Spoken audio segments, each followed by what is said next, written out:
na kuchynce. Postav to někam na To tu. znamená, jo. Už jdu pro šunku. Ne, tam v kuchynce, tam. Už jdu pro šunku. Pytlíku. Už po tu šunku jdu. A klucírem. Ej, zomrela mi žena, už jsem vdovec. Hej. Hej.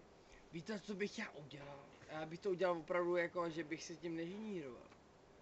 Já bych dal... Ne, nic bych nedal. Normálně bych šel rozhodl. Pánové, já bych to řekl velice jednoduše. Tady prostě vznikla u dektrýního stánku hospoda u sádrokartonové desky. Ale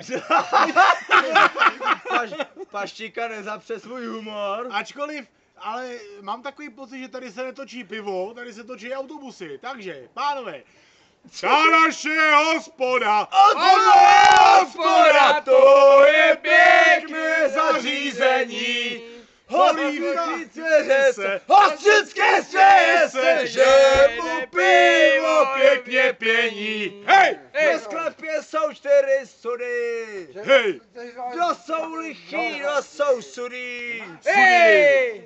Hospodská kurva řese, hostřický svěje se, Paštika je tady s námi. Ole. Oje.